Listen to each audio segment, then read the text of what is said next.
For over 40 years, one man has championed the cause of developing peaceful relationships with extraterrestrial intelligences that have been visiting planet Earth for decades, if not millennia. Through his unrelenting efforts, Dr. Steven Greer is a significant force, bearing pressure upon the government to disclose classified, secret, extraterrestrial information kept hidden within the military-industrial complex. I'm Billy Carson. Dr. Greer, welcome to Disclosure. Thank you. I'm very happy to meet you. Yes, same here. Your whole journey began in 1973 when you had a near-death experience. Can you tell us about that? In the spring of 1973, I got very sick. I had this experience where I left my body in a very clear way, went out into space, and had sort of a contact, not with extraterrestrials, but with two points of consciousness that were divine avatar type beings. And it was beautiful. And towards the end of it, in this state of consciousness, I was told I could either go with them or come back to Earth. And I said, I had the presence of mind to say, thy will be done. What do you want me to do? I mean, I'm 17, totally uneducated about any of these issues. And they said, you should go back. You know, a few months later, I go off to college.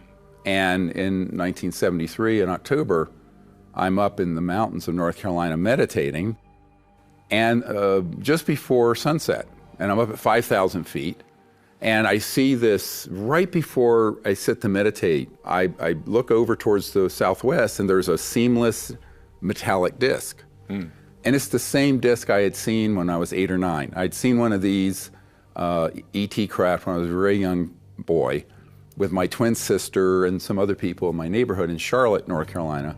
I went, oh, well, they're back. I didn't think anything more about it. And I sit to meditate, and I have this profound, deep meditation that lasted a very long time. Because by the time I ended it, it was pitch black, and the Milky Way was above my head, gorgeous. And at the end of it, I stood up, and a beautiful thought that felt like it was telepathically sent to me, and it would sound strange, said, behold what a beautiful universe God has made. Wow. And with that, I went right back into that state that I was in when I had died 6 months earlier in March of 73. And I was just standing there, and below the crest of this mountain, there was a glow. And I went, I don't know what that is. And then I was aware that there was this being, but I thought it was a deer standing up on its legs. Yeah. And it was a E.T., beautiful almond eyes, and came over and touched my jacket. And I had a ski jacket on. It was very cold. Touched me on my right shoulder physically. And it was 3D and sort of fully materialized, dematerialized, rematerialized. Very similar to what Colonel Corso had happen at White Sands back in the 50s. Wow. And touched me, and with that, I vanished, and I was on a craft for about, I found out later, about 3 or 4 hours. Amazing. And it was during that experience that we experimented with and created the CE5 contact protocols, although I didn't call it that then. And it was using consciousness and remote viewing and what I call coherent thought sequencing, where you guide them into where you're located with a laser-like intent, heart and mind together. We'll get into this. Yeah.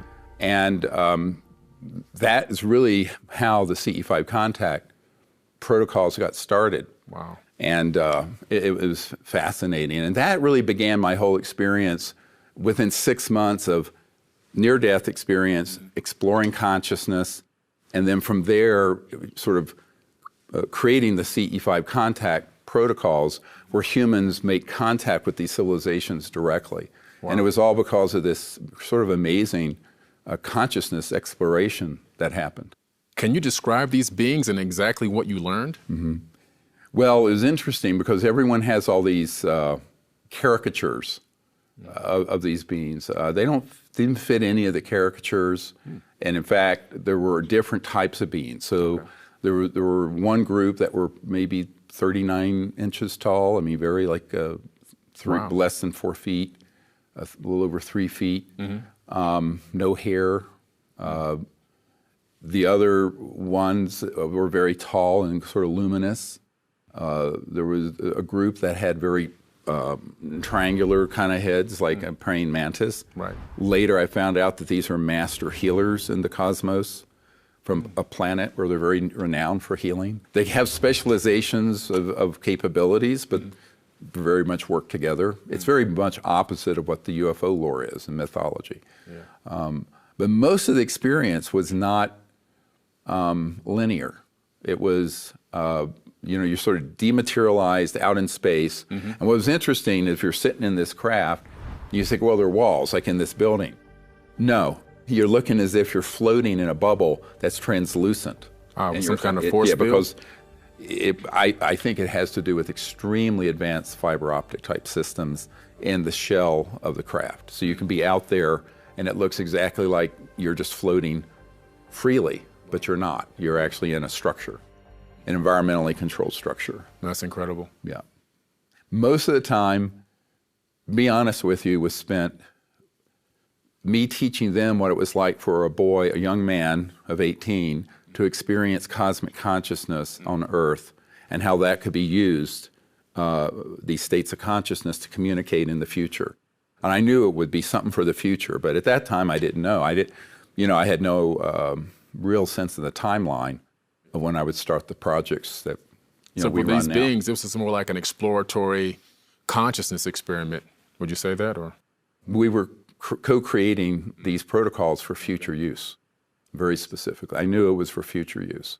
Can you describe the process of the co-creation? Yeah, I mean, and the co-creation part was me meditating and them seeing me meditate and experiencing that near-death type level of clarity in samadhi consciousness, cosmic consciousness, and then how that could be used to actuate remote viewing, it's called now, but seeing distant places, seeing future, but also then connecting to the ET systems and guiding them in.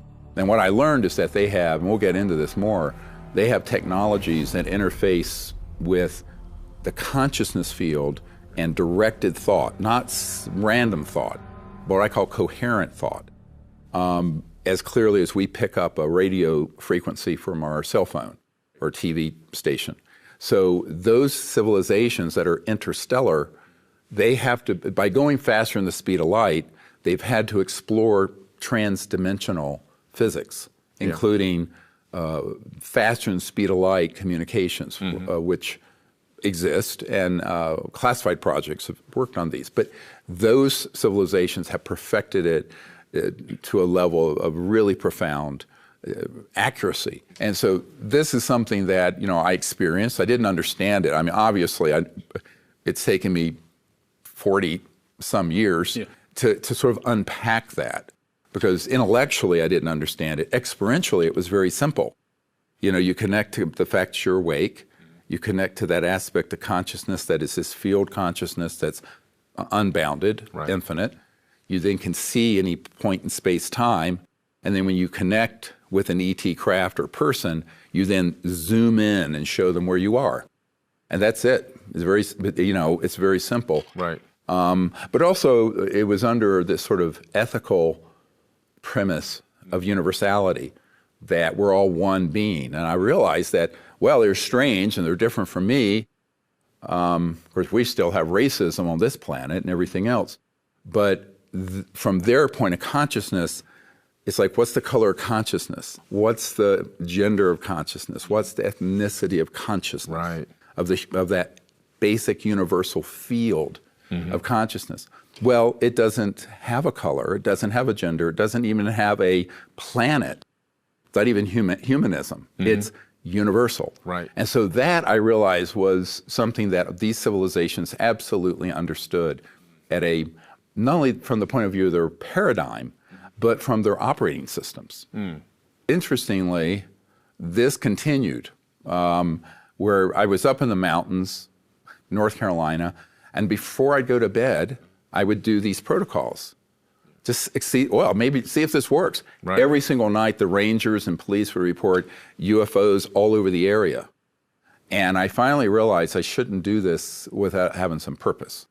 So I stopped. It kind of freaked me out, to be honest with you. Yeah. So after that, I decided, I really want to become an expert on meditation. So I went to become a meditation teacher. The old Maharishi International University. Yeah. Interestingly, during that period, of learning to become a teacher of meditation, we went over to Issy-les-France.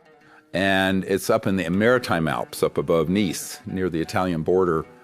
And that was the last phase of becoming a meditation teacher. Now, this is now the summer of 1975. And one morning, I said, you know what, I'm going to break out of my meditation routine that they had us on, and I'm going to do the CE5 protocols. And it was before lunch. So I sit and I go into meditation. Mm-hmm. I go deep into meditation. I allow my conscious mind to expand universally. Mm-hmm. I then scan for ET craft or civilizations, and I get a sense of one. And I just said, oh, well, I'm here. My name is Steve. I very childishly said, my name's Steve, if you don't remember me. And then I show them where we are. So I vector them in, like you'd vector in a jet to JFK Airport. I vector them in with my thought very clearly to that mountain and that hotel complex up in the French Maritime Alps. And all of a sudden, this beautiful, seamless, metallic, silvery tetrahedron materializes in a blue alpine sky, probably 1 in the afternoon. And this was the first mass witness CE5, close encounter of the fifth kind, which is when humans initiate the contact and make contact. And there were a whole bunch of people from France who were on the course who were up ahead of us pointing. So this was a mass witness daytime. Interestingly, I think what happened, this was big and it was close. And I think once people began to be afraid, they pick up on that fear. Yeah. And they back off. Contrary to the human hoaxed contact events, what UFO people call abductions and mutilations, all that. The actual ET events, if they sense you're afraid, they just back off. And they did. So they backed off and then dematerialized in a blue sky. Didn't fly off, it just vanished. So that was in 1975. And that was the first mass witnessed event. And that's when I realized, you can do this for people. You can do this with a group. And it dawned on me then that that's something that at some point we should do as a civilization on Earth. What more can you tell us about the structure? Just one key thing about the structure, and this is how you determine an extraterrestrial vehicle from the ones that are the anti-gravity vehicles from Lockheed Skunk Works and Northrop, is that they're completely seamless. They have this extraordinarily energy about it, and the consciousness of the occupants is transmitted in the structure. I mean, it's like AI at the level of seamless interface between the consciousness of the pilot or whoever's commanding it and that structure. And you can feel it. You can feel that the structure itself was awake. Interesting. Yeah. As you continue to test your contact protocols, there was an event with UAPs at the FAA. Can you tell us about that? Yes, and actually in the intelligence community, they call them ETVs, extraterrestrial vehicles, or ARVs, alien reproduction vehicles, or electrogravitics. I've heard ARVs quite a bit. Yeah. So, the UAP term was invented recently as a way of obfuscating and hiding the truth. Remember, words are important. Exactly. All right. So that's my editorial comment on the question. But going further, 2 years later, a couple of years later, this event happened where, again, there was a part of me that says, you want to pinch yourself. Is this true? Can this really happen? Yeah. So I was back in North Carolina, and I was up near Blowing Rock, out in the Blue Ridge, off the Blue Ridge Parkway. And I had a housemate. We had this little 2-bedroom place on the lower level of a house overlooking Grandfather Mountain. It's a 6,000-foot mountain out in the Blue Ridge. And I suddenly realized, I want to try this. It just came to me. So I go into quiet meditation. Again, I'm doing this before I go to bed, which, be careful what you do right before you get to bed. A lot of cool things can happen. You got to be ready for it. And so I go into this deep meditation, and I ask the ETs to come and visit where I am. And again, I expand my awareness, go into this state where I can see where they are. I introduce myself, and in a spirit of peaceful contact, invite them to come to where I'm located there. But kind of being, I guess in a sense, looking back on it, rather childish about it, I said, well, if you don't remember who I am, I was born and grew up in Charlotte, so I show them and guide them to the city of Charlotte and the part of town I grew up in. And then from there, guide them up to the Blue Ridge Mountains, northwest. And sure enough, it turns out, I go to sleep, I wake up, and there's this kind of blue craft, maybe 20 feet outside the window, with this energy, this beam of energy coming in. And inside my room was an ET, but not materialized.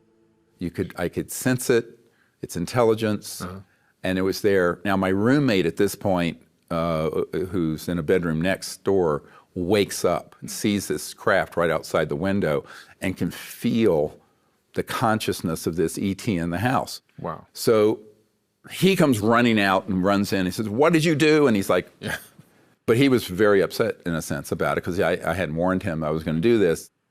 And at that point, this ET, which was sort of almost like a hologram, you could sense it, but it wasn't fully materialized yet because they can go in and out of dimensions. Right. Vanished. The craft then moved around to the front of the house. So we run out into the living room. Yeah. There's a big picture window it was nighttime, but off in that direction is Grandfather Mountain. And it goes in front of the picture window and it goes, whoosh, makes an arc and goes out and kind of makes a loop over Grandfather Mountain. Beautiful. And vanished. I said, oh, wow, they're still able to do this, or I'm still able to do this. Yeah. So I wasn't really sure. You're always doubting you can do things that you can do until it kind of becomes really determined. Well, I later find out, the next day it's all in the papers, that craft that I had sort of vectored over Charlotte sightings was chased by the police helicopter, the Snoopy helicopter, they called it, for the police. It was on radar at the Charlotte Douglas International Airport. Back then, Eastern Airlines pilots saw it.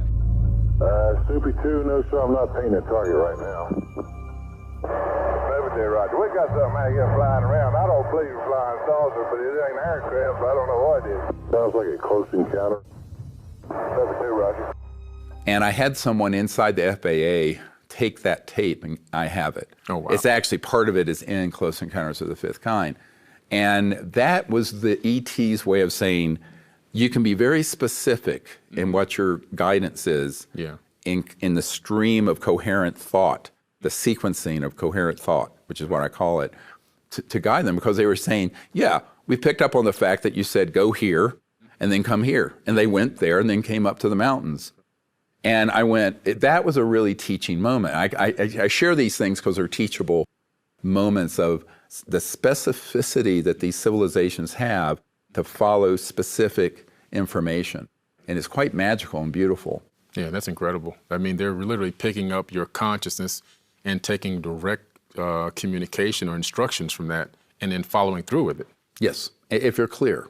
And so if you're scattered, whatever. The other thing is I found out they're not interested if as soon as someone becomes afraid or if they have prejudices, if they've studied the UFO subject, which is filled with mythologies of horrible negative information that's all false, they aren't interested because they're not interested in what I call exo-racism, this sort of extrapolation of bigotry to different species in space. Right. So they're only really interested in people who have, are pure-hearted about it and not prejudiced. That's incredible. That's fantastic, actually. Yeah. A lot of people seem to have pure hearts and great intentions, and they can't seem to manifest these UFOs. How do you think that you were able to do this at a very young age? I think everyone can do this. And I think the key here is, do you have a higher purpose besides your own entertainment to have a contact experience? In other words, they're interested in interfacing with humans who are ready to help build a bridge between Earth and humanity and these civilizations as we go forward into a cosmic civilization and join the cosmic cultures. So if that's your prevailing motivation and intent, then that's different. The other thing, there are a lot of exigencies and conditions that can affect whether an object appears in 3D or maybe it's in 6D. Right. For example, we've had experiences where nothing is in this dimension that you can see, but our electronics will start communicating in a language that's a trans-dimensional electronic situation, because there are aircraft that are military ready to pounce on these craft and hit them with an electronic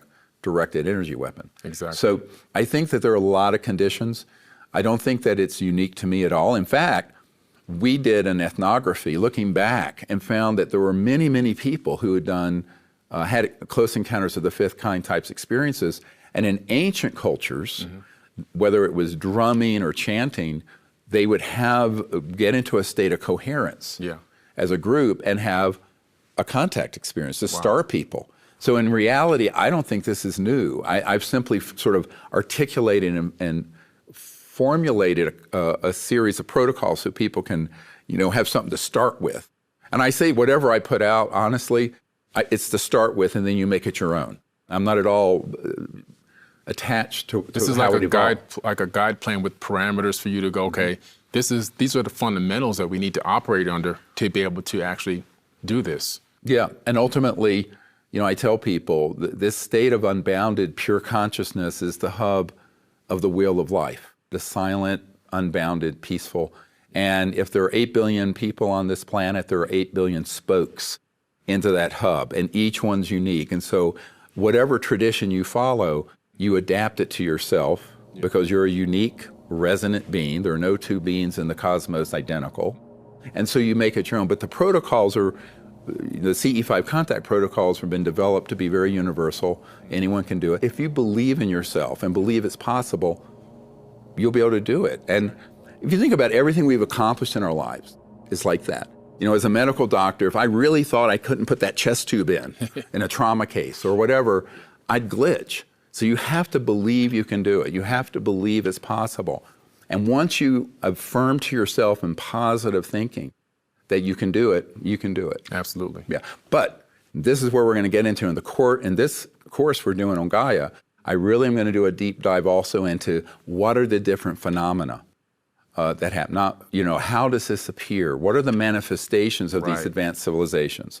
Because they don't have to be fully materialized. They may be partially.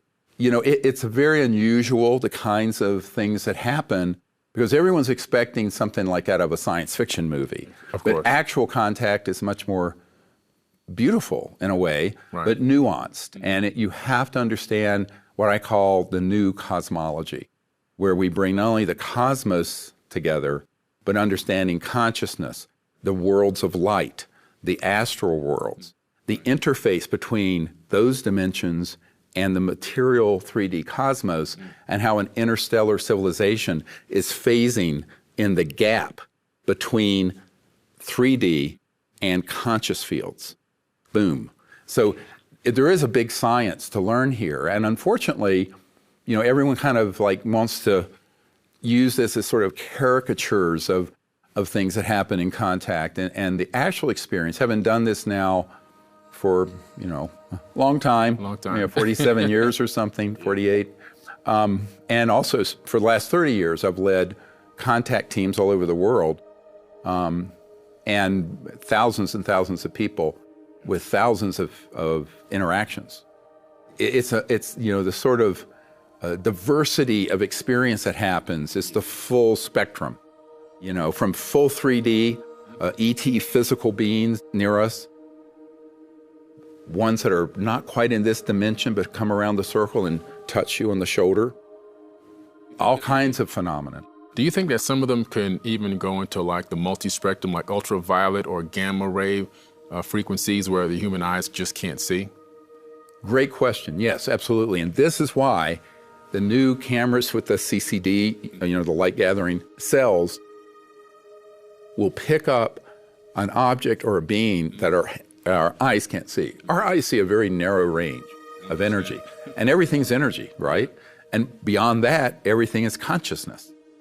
All this is that, as it says in the Bhagavad Gita. So, I think that people have to understand that civilizations that understand the plasticity, the modability of space, time, matter, etc. So they can be, these civilizations, all of them, if they're interstellar, they all have this fundamental capability. Now, there are some civilizations that are at the level of where humanity will be in 500,000 years, where everyone on the planet is in God consciousness, and their technologies reflect that. Literally, their technologies and their craft are themselves emanating from that celestial level, even though they're from a 3D planet. Right. But that's really where we're headed. It's a civilization. It's a beautiful time to be on this planet. Beautiful, beautiful. Very beautiful. So, Dr. Greer, do you feel that your initial contact experiences were agenda-driven, and do you think that you're fulfilling that agenda today? I don't like self-referencing.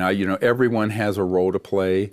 Why this happened to me, I think, might have been because when I had the near-death experience, I had such great love for the cosmos that's where I went.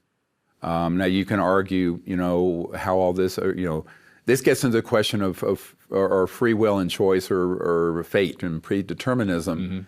Mm-hmm. I think everyone has a role to play. And I think that it doesn't matter if it's a gallon measure or a thimbleful. If we all did what our capacity allowed, right, the world would be transformed in a fortnight, honestly, in a couple weeks. So I think that, is there a sort of a larger agenda that is part of as I see it, a divine plan that involves Earth, these other civilizations, and the future? Yes. Are all of us part of it? Yes. But it also seems like you put a lot of action behind your conscious thought, whereas a lot of people will get the thought, download it, but put no action behind it. And that could be another key. So key. Yeah. What you just said is so key. Everyone has this ability and everyone has a thought to do something, or even an intuition, but they don't take that next step. And it takes some faith or belief in yourself to then go from there to taking an active step. Exactly. And that's why, when we started this whole global movement 30 years ago for Close Encounters of the Fifth Kind, the whole CE5 contact protocols, it really is dependent on people doing it. Yeah. And if enough people do it, it will shift all of human consciousness into this good future and away from endless war in space or the Space Force and weapons in space and all this stuff that we're trying to prevent. Yeah, absolutely. Yep. So, Dr. Greer, all of these experiences that you've been explaining, meditation, out-of-body experiences, astral projection, are these like the gateway to having the CE5 experience? I think they are. I don't think you have to have them before you do Close Encounters of the Fifth Kind or CE5 contact. People who understand it, or at least understand that it's possible, are more likely to have a successful outcome. But in reality, as I said, anyone without a large fund of knowledge around this or a prior experience can do it, so long as they're willing to understand the simplest thing, and that is, you're awake, I'm awake. These civilizations are conscious sentient beings. And as Erwin Schrödinger said, the father of modern quantum theory and particle wave theory in 1908, the total number of minds in the universe is one. It's a singularity.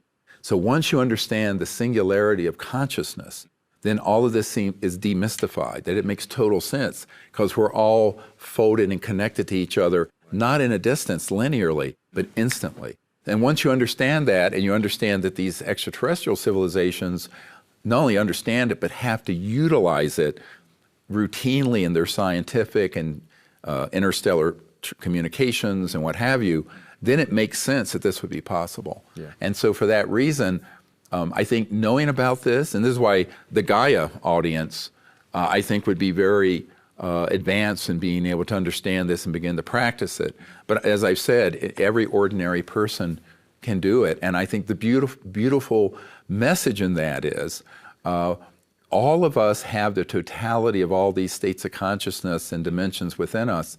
And if we just put one foot after the other and begin to explore, the universe will open every doorway. Right.